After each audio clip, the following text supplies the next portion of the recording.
this evening, we're going to basically it's divided into three parts. The first part is we're going to share the highlights of the member survey, and Jill Altshuler will be leading that part of the conversation. Then we're going to let the community kind of know our responses, things we're working on, and Barnet Kessel will discuss that. And then finally, we'd like to open it up and get your responses and reactions to what you've heard, and any ideas you have, any feedback would be great. So with that, I'm going to turn it over to Jill Altshuler to lead us through the survey. Great. Thanks very much, Gordon, and nice to see everyone. And thanks to all of you for joining tonight. And for those of you who participated in the survey, I will share my screen now so that I can share with you the results of the survey. Great. All right.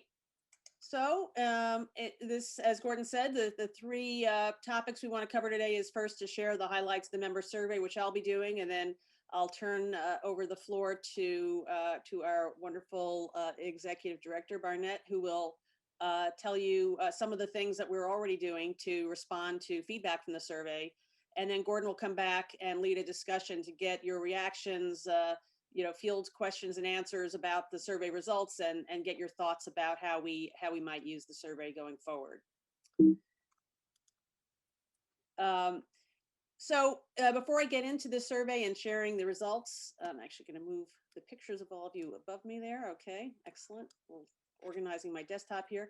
I wanted to share with you, why we did the survey, and really there were two sort of types of information we were looking for from the survey. First was to understand better who our members are. What's the sort of makeup of our membership in terms of the demographics, in terms of level of involvement and observance and that sort of thing. And then critically, the reasons why our members chose to join KI. And then secondly, the second type of information we were interested in was to understand how our members experience KI today. What do they see as what do they like, what don't they like, and that sort of thing. And there were really three reasons why we want this information and why we thought it was worth doing a survey.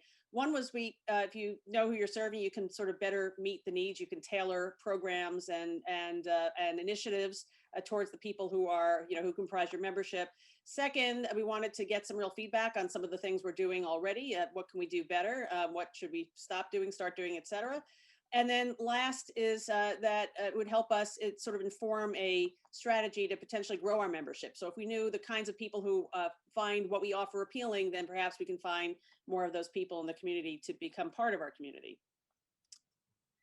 So just a reminder of and a little bit of information on the survey.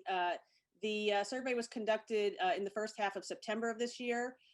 Really important to note, you'll hear me reference this more than once, that we did the survey before the high holidays in 2020. So this is all information from before September.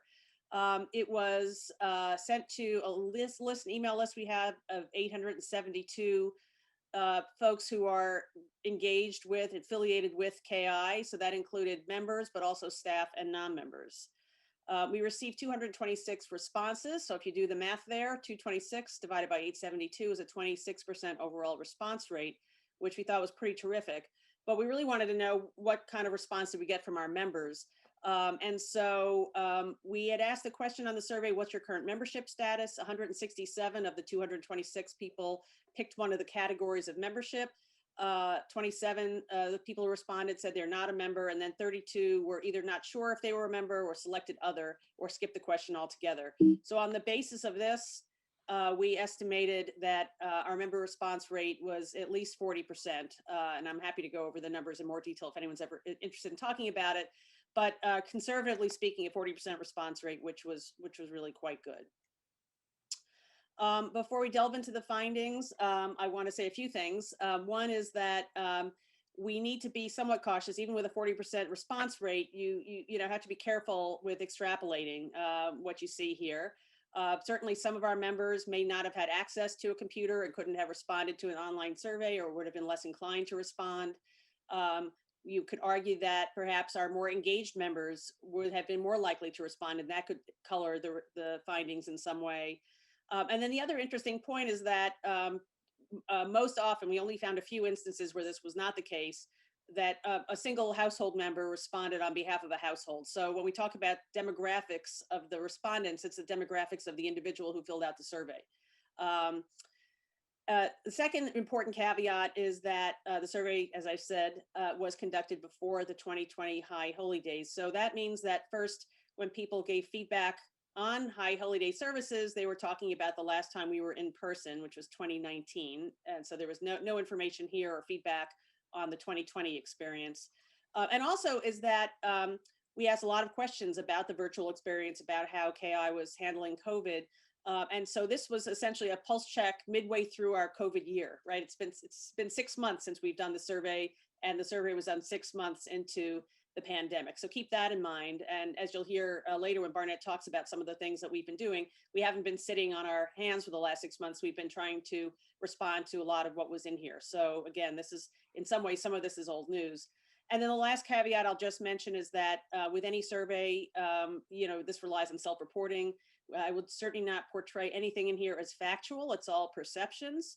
And not only that, but in many cases, I think it's perceptions from a long time ago. We asked questions about the preschool and about the religious school. And it was clear a lot of the comments from folks, when I went and looked and saw who made the demographics of the person who made the comments, they were people with children who were out of the house, much older. They themselves were much older. So I think a lot of the feedback was from sort of a longer time ago. So keep that in mind as well.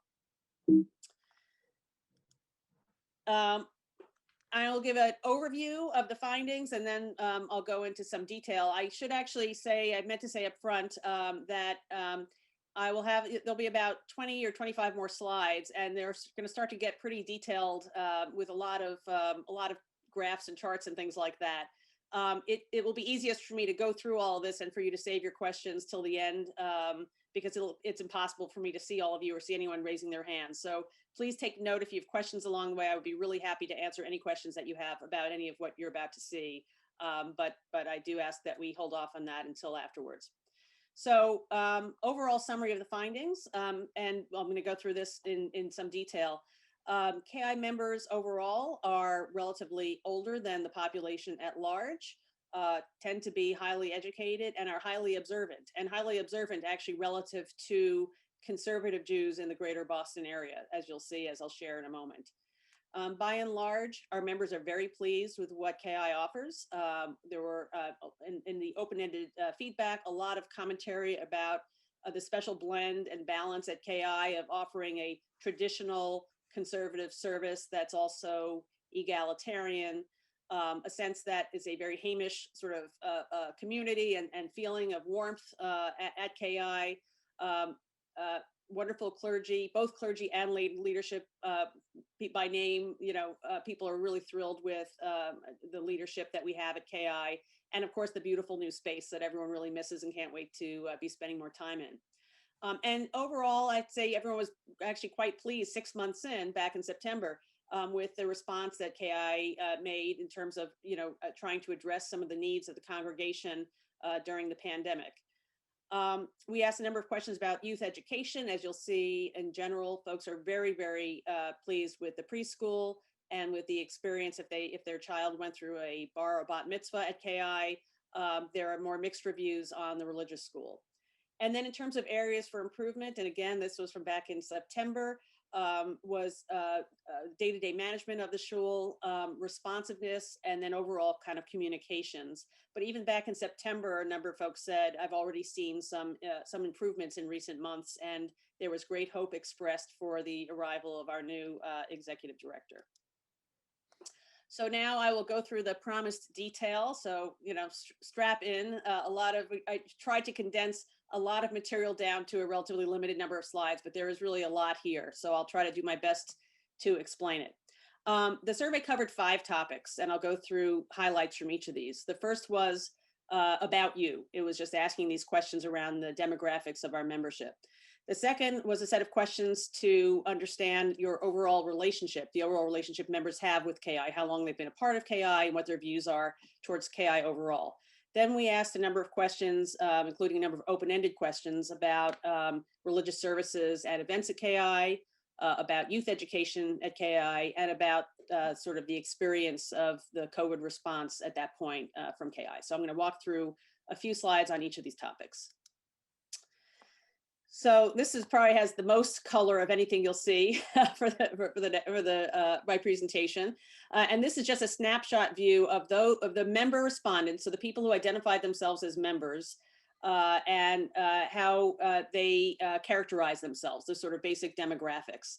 So what you're looking at is on a 100% basis, a breakdown by age, by gender, whether or not they were raised Jewish, their education, and their relationship status. And again, as I said from the outset, this was one person typically answering for a household. So if it was more often the case that the women of the household, for instance, were more likely to answer a survey, that might be why over 50% of the respondents were females. So it's hard to say, but I would say that the age breakdown very much mirrors the age breakdown in our member database. So it seemed like a pretty representative sample.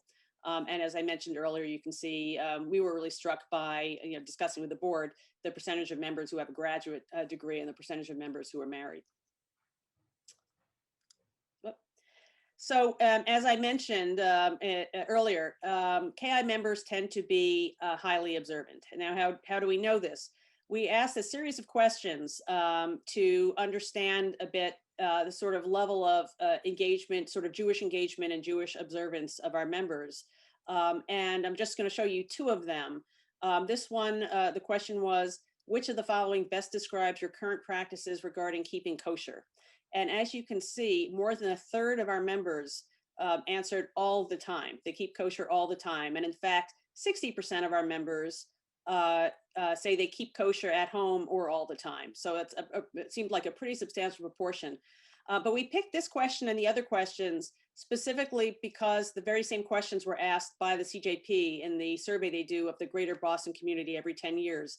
And they worked with us to do a cut to look at individuals who identify as conservative Jews and who live in what they call the greater sort of Brookline area, which includes Brookline, Allston, Brighton, Newton, Needham, Wellesley, and Weston.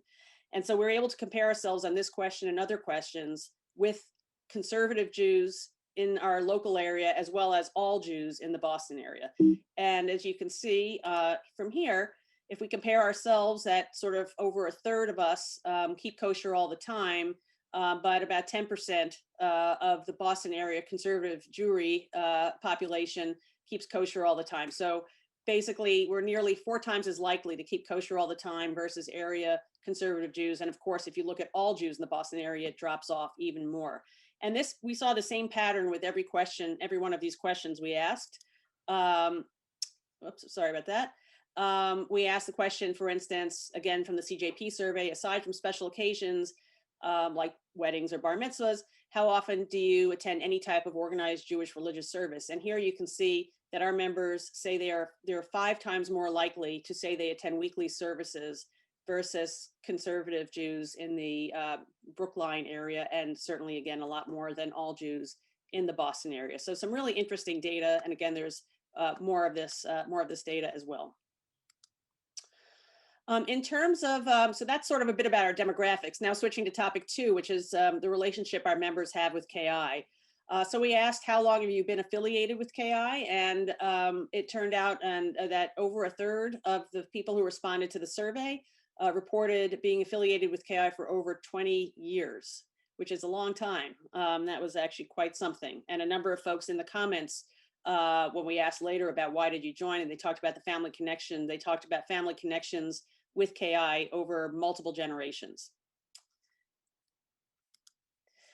We also asked, in what stage of life did you choose to affiliate with KI?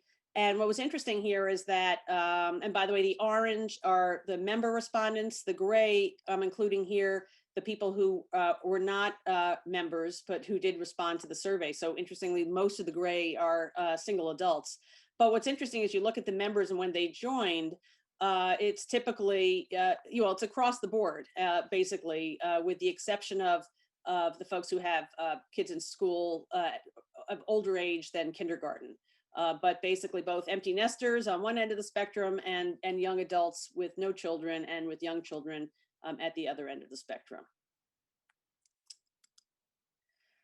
We then also asked the question, what were the most important factors in your decision to join KI? And we gave everyone a chance to pick a top choice, a second choice, and a third choice. And that's what's represented here by the orange is the top choice, the gray is the second choice, and the red is the third choice.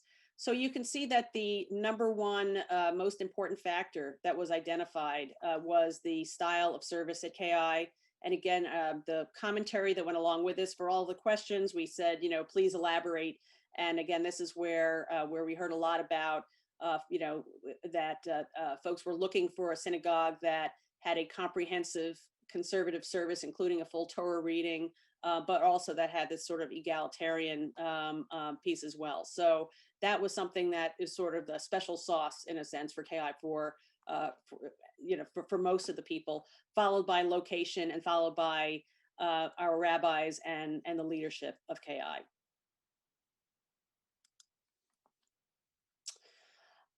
We, as part of this, the questions around the relationship with KI, we also asked about their views on the more sort of management and administration and the feeling of KI overall as a, as sort of as a place to go. And so we had a series of questions and we asked with folks to say whether they agreed or disagreed on a 5-point scale. So 5 is strongly agree, 1 was strongly disagree. The green is the strongly agree, the red is the strongly disagree. And you can see the distribution of responses here. So overall, over 60% of our respondents said that the synagogue facilities were well kept. That's quite positive. As you kind of go down, I feel comfortable at home at KI, very high proportion. Again, especially if you add the dark green and the light green, which is somewhat agree, very high proportion. And if you go to the bottom, these are ranked in order of most positive to least positive. Communications from KI are clear and timely. Still, frankly, 3/4 of the respondents said they somewhat or strongly agree. Whoop, sorry about that. But that's where you start to see more of the red. And the synagogue is well managed, even more red there as well.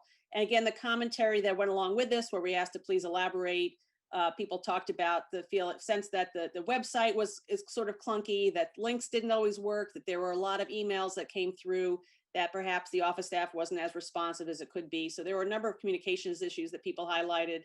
And again, on a sort of day-to-day management, a sense that that we really needed to have someone overseeing that, and gratitude that that Barnet was joining.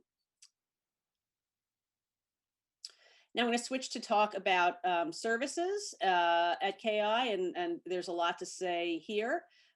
This chart is looking at the frequency of service attendance before COVID.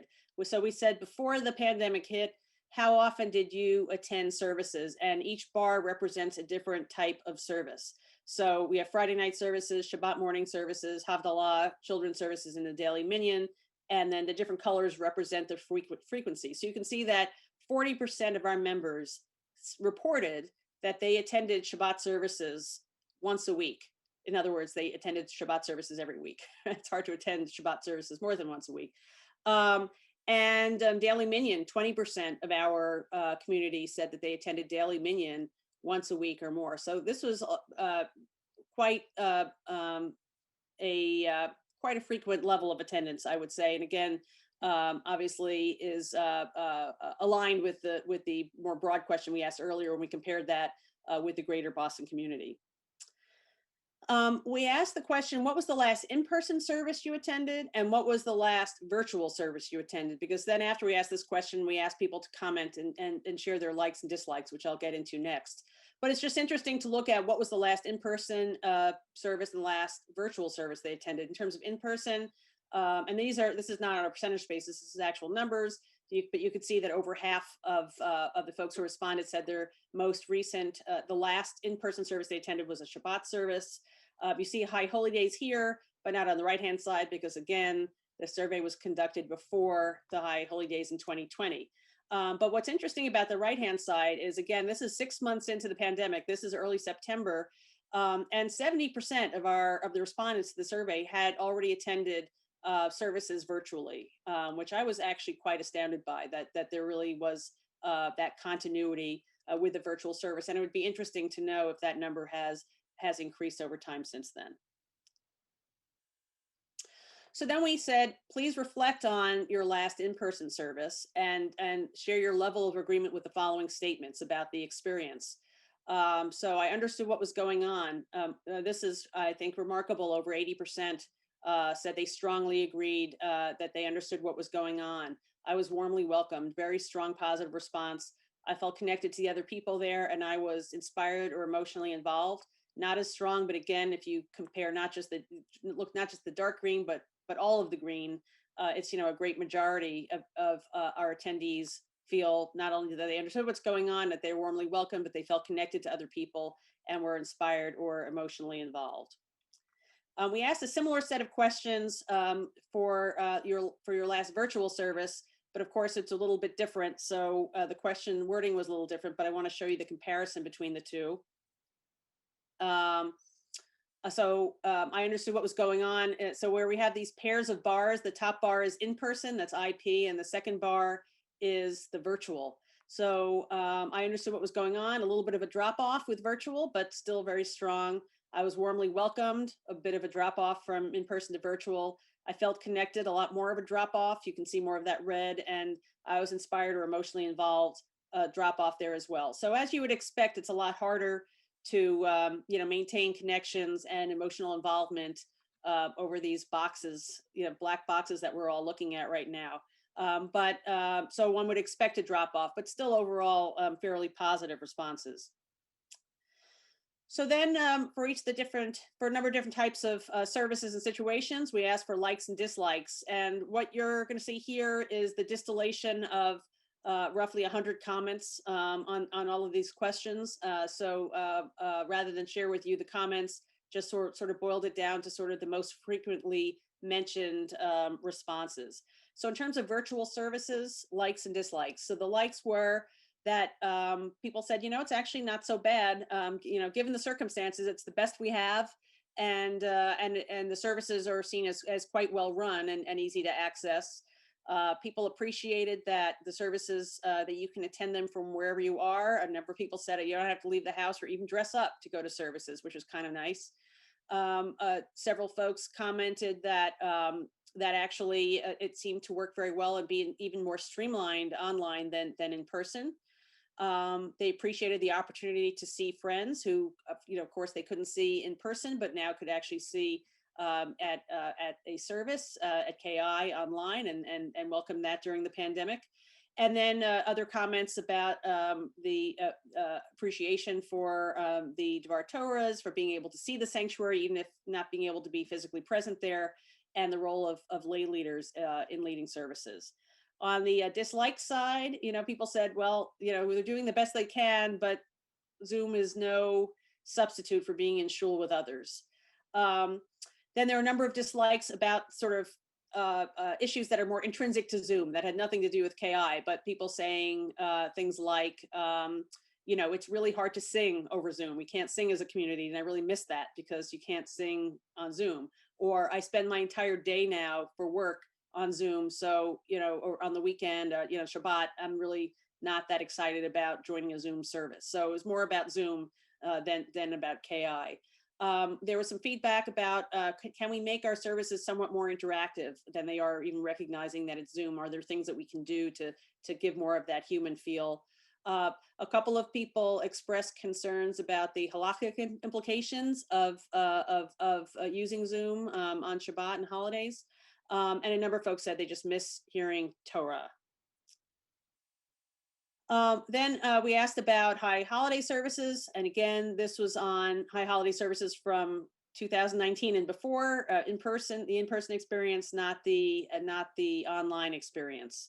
The likes, people love the high holiday services. They love hearing the familiar songs, the familiar services. They find the prayer very meaningful, the davening with the community very meaningful, and find the services to be very well run. Seeing the KI community, particularly congregants who are not the regulars, is a nice aspect, of course, of the services. For those who attended in 2019, being able to be part of the service in the beautiful new space. Tremendous kudos for both the clergy and the lay leadership. And there were some folks who really appreciated the options of services, and as well the element of moral memories. In terms of the dislikes, we had if you remember the survey, we said, please, share some likes, please share some dislikes. The most comments that we got in the dislikes was literally the word nothing, where I have nothing to say here. Those who did offer some constructive feedback said, some said the service is too long, although others actually said it's the nature of the holiday. There was some confusion around seating, assigned seats, and that was for some people an issue. Some said that the services, and these were the in-person services, were not sufficiently interactive. Some expressed concern about the aliyot assignments, and some of the other comments that came up more than once were our old Mahsur, concern about some of the political themes and some of the sermons and speeches, and other congregants chatting too much. Next, we'll talk about Shabbat services, likes and dislikes here. Again, the likes, as I've now said a couple of times, is that people really gravitate towards KI for the traditional familiar service, the comprehensiveness of it, the fact that it's very participatory with joyful singing and music, seeing old friends, the sense of community, the warm, welcoming Hamish atmosphere. I was struck by the word warm and warmth came up in many, many comments as a way of describing the services. The strong clergy, people really love the sermons in particular, and the lay leaders, and other multiple mentions around the space, the variety of speakers, and the Kiddush. The dislikes, again, similar to the high holidays, no dislikes was a very common response there. Also, a number of folks see the services as somewhat too long, and the services in particular as being too long. Some said it was difficult to connect with others. A number of folks said they would love to have a regular cantor, and talked about the inconsistent singing ability of lay leaders. And while and a lot of these points were actually both likes and dislikes, and so while there are folks who really enjoy and love the Kiddush, there are others who complained about the Kiddush, and in particular the egg salad got a mention, and I think Barnet will have something to say about that later. Finally, in terms of the services, the daily minyan likes and dislikes. On the like side, we heard the very fact that it exists, and for those who have continued to participate, and as you saw, participation actually increased in the daily minyan over the pandemic, which is quite remarkable. So the fact that it even exists to provide comfort for mourners during this time is sort of the biggest biggest plus for many. That there is a welcoming community of regulars. The lay leadership, I saw the name Larry Cohen as one of the participants here on the Zoom, and Larry got a number of shout outs in the survey. The familiar, efficient service, familiar traditional service that's also efficient, I should say. The warm and intimate setting. And then several did point out that that the virtual option allowed them to participate more regularly than they would have otherwise. On the dislike side, again, I don't dislike anything was the most common comment there. And to the extent there were dislikes, it was around some of the last minute scrambling that has to happen to make minyan. And for some people who are not regulars, it can feel less friendly to walk into a room where there are folks who all know each other so well. So that is the services. That's the third of the 5 topics, and that by far is the longest one. I only have a few more slides before I turn it over to Barnet to talk about what we have been doing. So youth education. This chart represents the first bar is of all respondents, the percentage who say that they considered KI preschool, and the options were yes, I considered it for my child and they attended. Yes, I considered it, but they didn't attend. They attended another preschool. No, we didn't consider it for our child, or it's not relevant because I didn't have children when I was at KI. And then of those who said, yes, we considered it and our child attended, we asked the question, how satisfied were you with the experience? And as you can see by the dark green, 80% of the people who responded there said they were very satisfied with the experience. Now, again, I want to stress that this was all of the respondents. So this includes people like myself. I responded to the survey. I was very, very satisfied, but my kids are now 21 and 23. So I was talking about a different era. And I was not the only one. So keep that in mind for this, and as we talk about the religious school as well. But in the comments, we asked, why you chose KI. Reputation was the most frequently cited reason for picking KI for preschool, followed by the location. Interestingly, the location was also one of the most frequent reasons for picking a different preschool, not surprisingly. If you live close by, it's a reason to pick it. If you don't live close by, it's a reason not to pick it. And the hours, which may well have changed over time, but people said there were insufficient hours for them, and that's why they picked a different preschool. And there was, in the comments section, high praise for the teachers and for the community. Next is the religious school. And so here we first asked the question, what type of K-8 school did your child attend? And this first bar is interesting in and of itself. Less than half of the respondents sent their kids to public school. In other words, more than half sent their kids either to private secular school or Jewish day school, or the question wasn't relevant. So it probably was roughly half and half, actually, now that I'm looking at this again. So not relevant because they didn't have kids while at KI. But for those roughly half who had kids who sent them to public school, we then said, did you consider KI religious school? A little over half of them said, yes, we considered it, and they attended KI religious school. And then we asked if they attended, how satisfied with the experience. So you recall from the last slide, about 80% was dark green. Here, less than 10% is dark green. So a much more of a mix, sort of equal number of satisfied and unsatisfied. And again, want to again stress that that some of these experiences were from years ago. We asked the question, why did you select KI religious school, for those who did? And the most frequent response is, because it's our synagogue, because it's our community, we want our child to go to a religious school where we daven, where we know the community, where we have our friends. For those who didn't select KI for religious school, they cited the reputation of the program and the small size of the program as the reasons they opted to go elsewhere.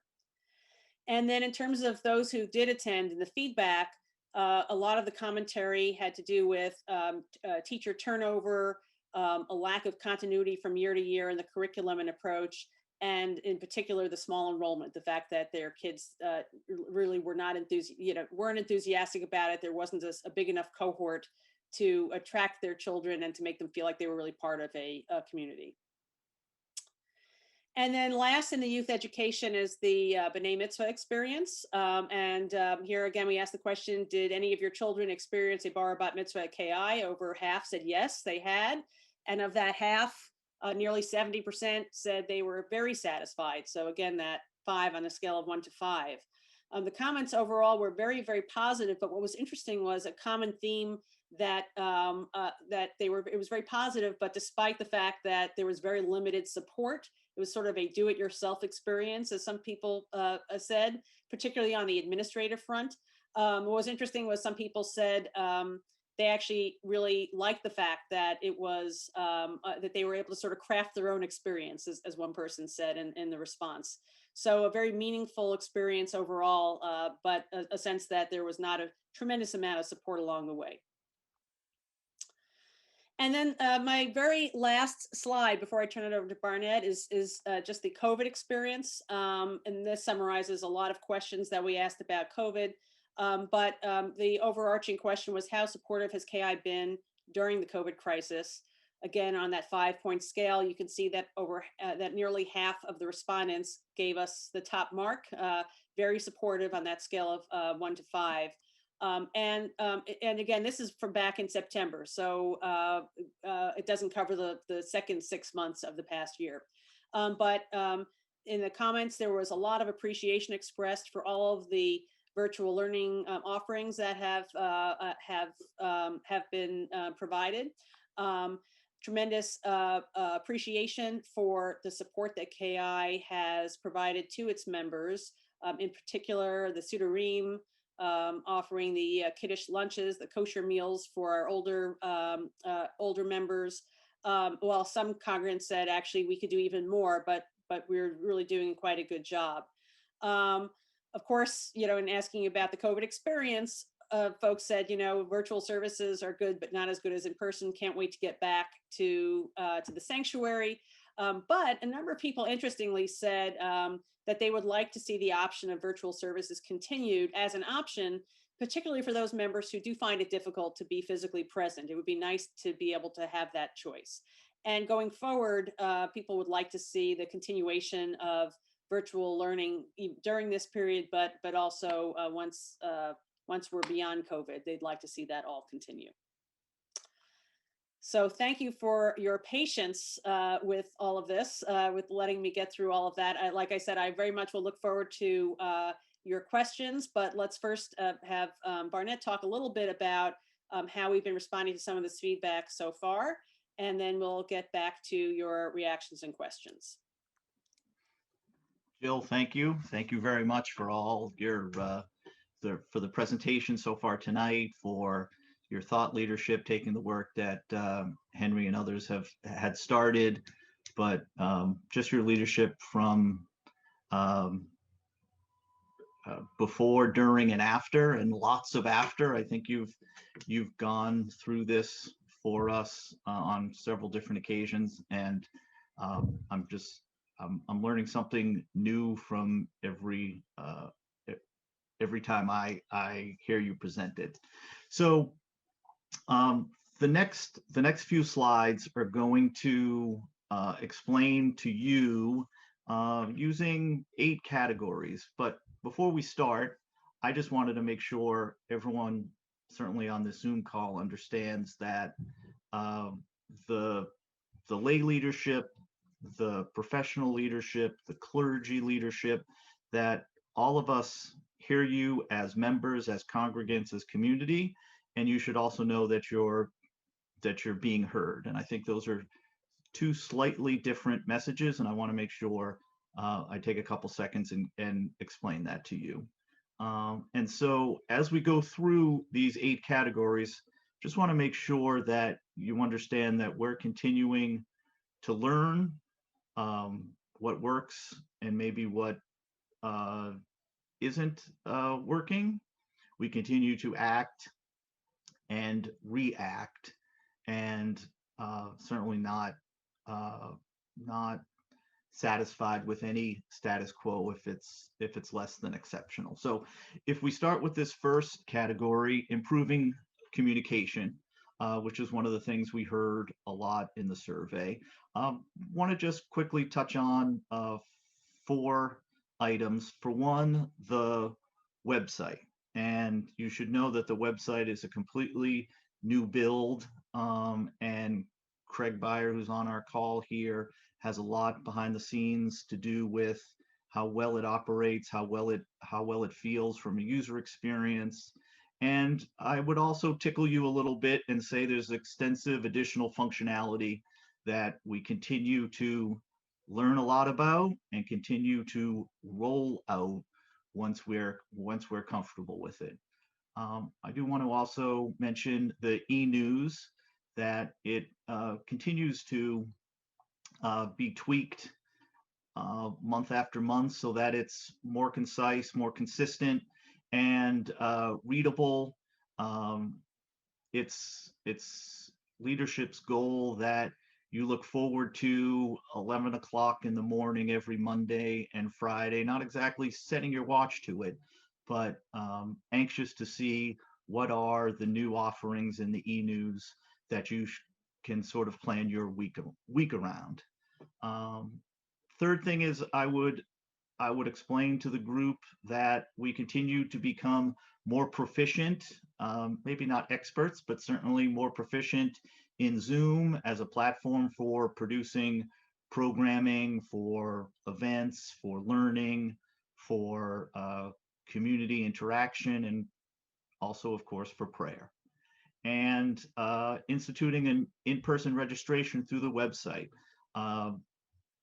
combining the strengths of our website, Vertebrae, and also our CRM, so that it feels, first of all, easy for you to do, and that we on this side of the equation get all the important information that we need to get for the in-person registration, especially some of the COVID safety protocols that we have to make sure that we're following, most specifically contact tracing.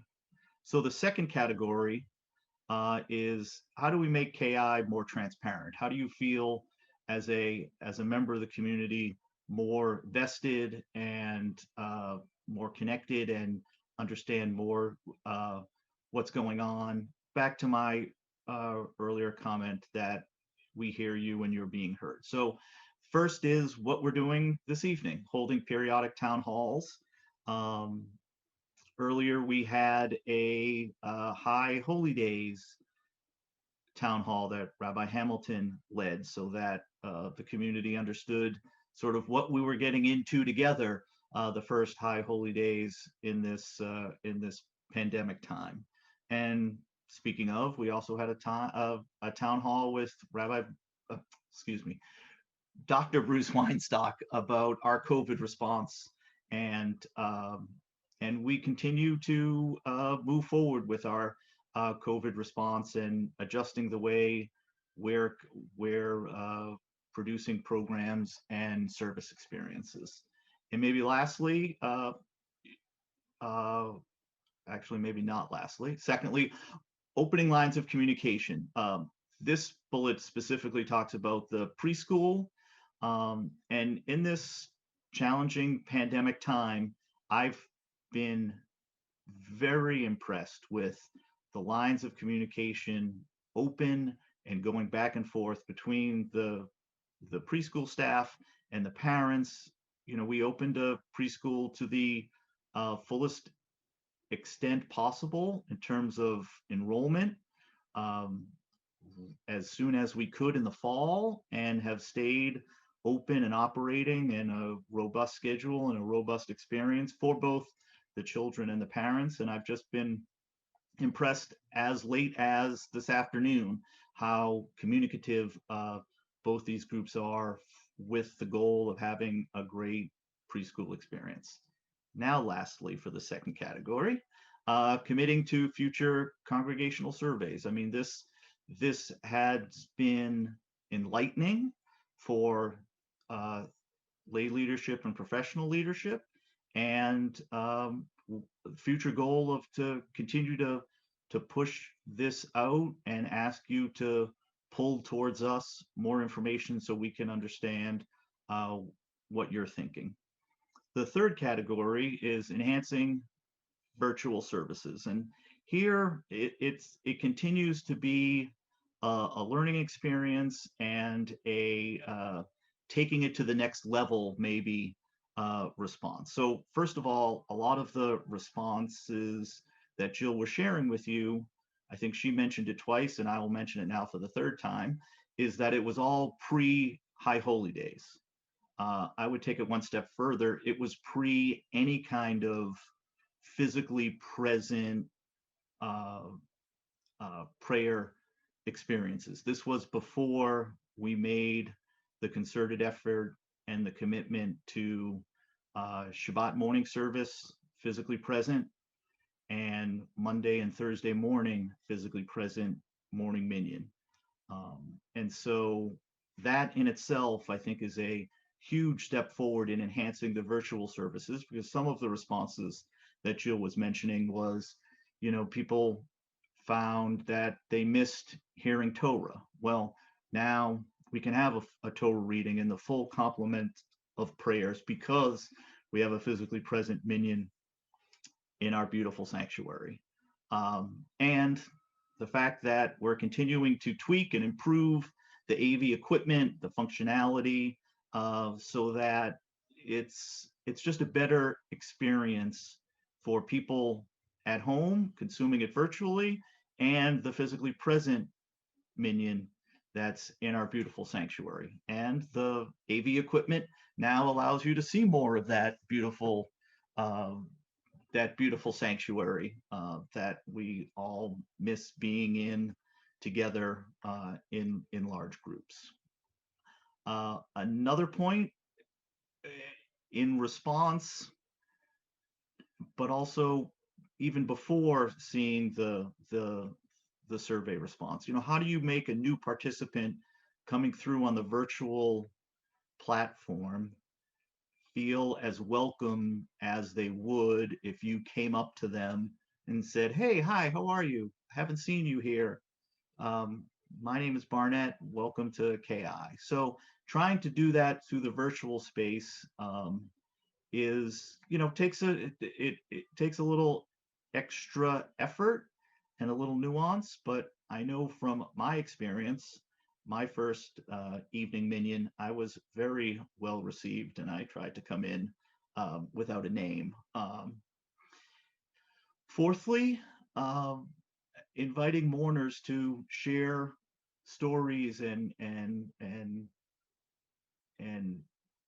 vocal imagery about their loved one or their friend who they are mourning, and just trying to bring to life that, and also giving people in the minion an opportunity to share and to connect. And finally, in the enhancing virtual services category, distributing the service leadership and the aliyot evenly. In other words, if you wanted to lead Musaf or the preliminary service or a morning weekday service, read Torah, like we want more people to get involved, speaking and to that emotional involvement, but also just involvement, period, two spaces. And so that is an important thing that has been happening, and trying to evenly distribute between physically present participants and online participants.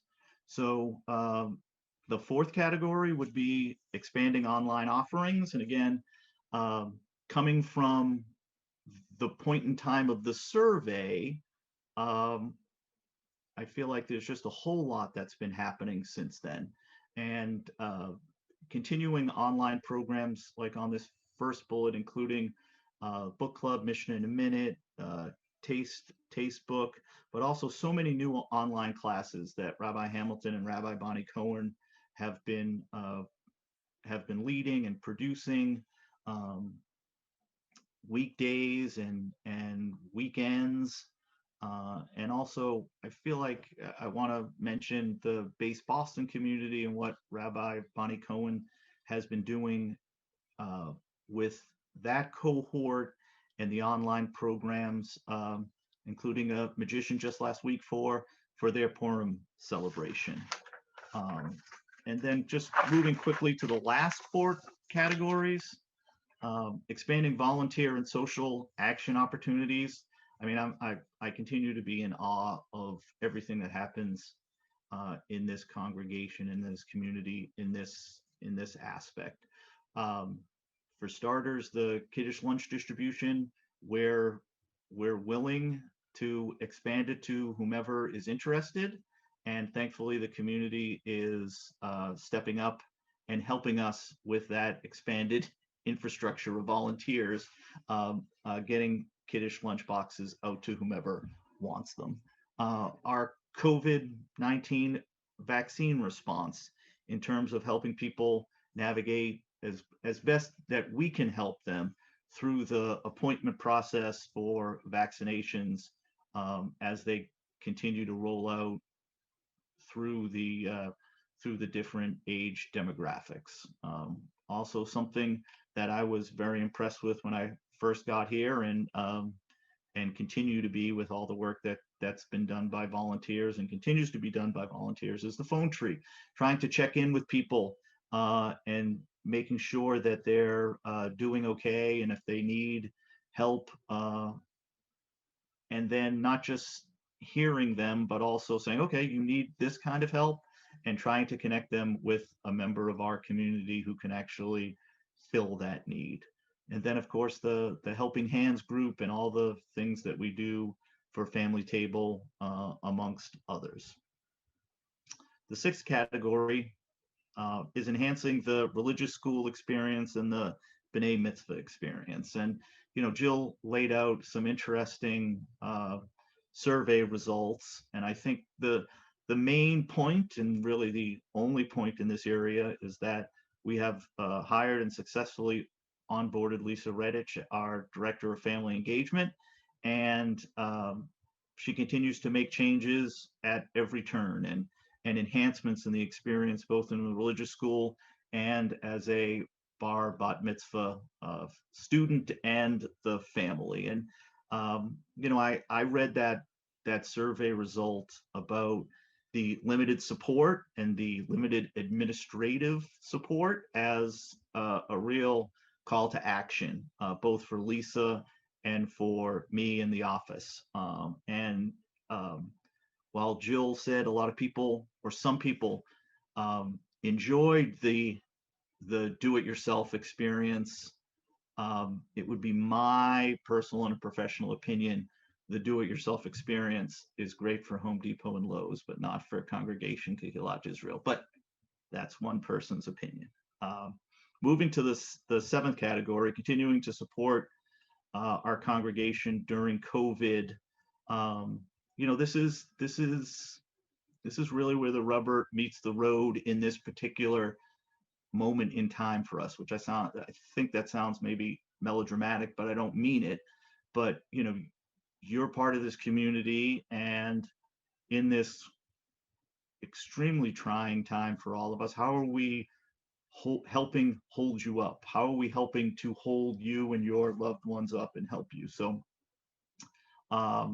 we're continuing to provide more personal communication opportunities from clergy and leadership. We're continuing to support our community in home celebrations of both Shabbat and holidays. I mean, going back before the survey, where you all got your copy of the Sac Sidur for your use online, which I was very impressed with when I learned that.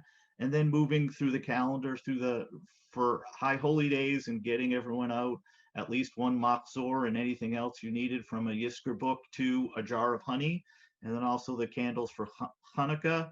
And just recently, not just a Mishloach Manot, but also a copy of the Megillah, so that you could follow along at home. So it feels less separate and it feels more connected. Committing to expanding virtual learning and programming. So please read this as the learning experiences and the programs across all the age brackets and interests, but also read that as our commitment to hearing you about the enjoyment of participating in services and in prayer online, especially in Shabbat for a lot of people. And how do we memorialize that and also move forward with that as part of the offering, as part of the package that you can count on every week, as we start to move through the pandemic into the next chapter. And then finally, researching short and long-term usable outdoor space in this category. How do we get together outside where a lot of us feel more comfortable being together at the proper safe distance, but can be together and do things as a community safely and outdoors and on campus? And so we're working through that presently, and excited to have some news on that soon. And then you'll be glad to know this is the eighth and last category that I want to talk about in terms of how we're responding, and that's improving the day-to-day management. And I certainly did not leave the best for last, but it is just the last. As your new and first executive director, I'm continuing to think about the structure of the business that is Congregation Kehillat Israel, from staffing to the way the office interacts with you, the way you're welcomed in communication with the office, and streamlining the operations with a perpetual focus on enhancing the member experience. So those are the 8 categories that with a lot of help from Richard Weinstein, we have packaged as some of the top level responses. So now the fun really starts, and I'll let Gordon walk us through the Q&A. Great. Thank you, Barnett. Do I have control of the screen? Oh, great. Sorry. That was Jill who pushed me forward. Thank you very much, Jill. Now we'd like to hear from you. And I think the easiest way for us to communicate is if you could raise your hand rather than getting everybody kind of jumping in at once, and I can, and then unmute yourself. I'll call on you to unmute yourself, and we'll talk about kind of just 3 categories. First, from what you've heard now, what kind of surprised you? What confirmed what you always knew? Just what's your response to the survey? And then we'll move on from there to the next couple of questions. So if people want to kind of participate, please raise your hand and unmute yourself and jump on in. Wendy? Oh, hi. I wanted to say, first of all, KI probably helped me stay sane through this whole time. It's very difficult, especially for a single older person. Before COVID, Plan G was to get me a Golda Meir, so I'm further away. I was one of the people who wrote that I wanted to keep the virtual option because I personally, it's hard for me. I can't get there now, and I also have mobility issues. I also wanted to say that the high holiday services were absolutely perfect. It was the first time in my life that I attended conservative services for Yom Tov. It was just like an Orthodox service. It was beautiful. And I thought the hallway was a great idea. So people who thought the service was too long, you might want to do this on a regular Shabbos too, like afterwards, like a kiddush room, like a hallway, so people can talk after services. I don't go out to a hallway during services, but after services, it would be nice to get a chance to talk to people other than, hi, great service, goodbye, see you next week, stay well. The other thing is I was shocked when I got the Machzor, really brought me to tears. I did have one at home, but it was just beautiful, and I did return it when I saw your beautiful sukkah. I'm hoping Shavuos last year was wonderful, and I'm hoping that we'll have the virtual option. I probably would not have been able to find Hanukkah candles if it wasn't for you guys sending the box. It really made a big difference because I can't really get to the stores that easily right now. And the staff, the rabbi's wonderful, the lay staff, everybody's been wonderful and helpful. The teachers have been great. Also, let me see what else. Oh yeah, the surprises, Rosh Hashanah, Purim. It's so nice, especially when you live in senior housing, to open up your door and see a little bag hanging. It's like, oh, how sweet. So it really does make a huge, huge difference. And basically that's all I wanted to say, but you're all doing a great job, and I don't think I would have managed without you guys. Thank you. Great. Thank you very much, Wendy. Does anybody else have any reactions? Yes, David? David Cullen? Yeah, unmute yourself. Great, thank you. Just a few observations. This was a wonderful survey, I thought, and could serve as most usefully as a baseline for going forward now with the new executive director, and see where that goes. So I hope it can serve that way as more of a baseline than as much as a baseline as a useful information for right now. Having just finished reading the K.I. Reid's book, All Who Go Do Not Return, describing the Satmar community in New York, Shalom Dean's book, this is a wonderful congregation and a wonderful community and a wonderful rabbi. And I'm glad that Rabbi Hamilton is not like the rabbi in that book. And I think we all really appreciate both him and the congregation. A friend of mine sent me an article by Gil Troy very recently, looking at the decline of the conservative movement, and there were many statistical studies that were quoted and so on. It's interesting that the survey showed this is a much more a traditional and observant synagogue in the conservative movement than the majority that was described in that article. And if you're not familiar with it, I can send it to Rabbi Hamilton and forward it to him. It's a very, very interesting article by Gil Troy. He's a McGill historian and a very important historian for this community. And finally, I'd like to suggest that I assume you're going to do this, that you'll continue to have Zoom opportunities for these kinds of meetings besides the synagogue meetings. And once the synagogue opens up fully, there are many people who could attend meetings like this without going to Shoal specifically to the synagogue. We live in Cambridge, and it's not always as easy to get to the synagogue with traffic and time and everything else. And this makes it so much easier and better for us for these kinds of meetings. This is not the same thing as a synagogue service and community type thing, but I hope you'll continue that. That's all I have. Great, thank you, Dave. Any more comments about kind of just on the survey itself and what you learned?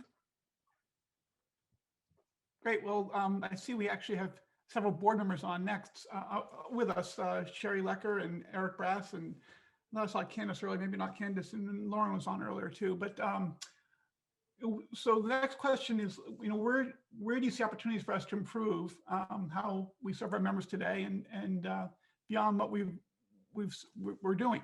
Does anybody have any kind of thoughts on that? Well, this is great. It's hard to believe, but You did a great job. well, I'll take silence for people who have so much to email me silently. They don't want to talk about it in public, but I'll hear from your comments later. And then, I guess lastly, and looks like we're 8:30, so it's almost an hour. It's being very efficient with time, which is nice. But are there any other takeaways or suggestions you have, or kind of thoughts, reflections?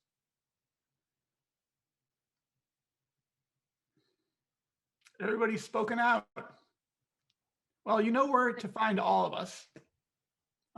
So thank you very much for joining us. I want to give a big thank out to Jill Altshuler for creating the survey and doing all the analysis and multiple presentations to the board and being with us tonight.